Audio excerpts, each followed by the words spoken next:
একসাথে রাখো রে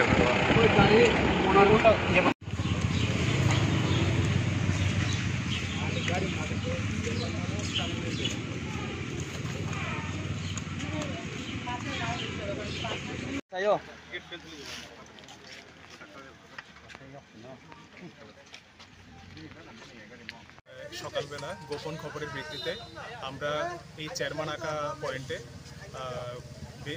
মানে গাড়ি চেক করছিলাম।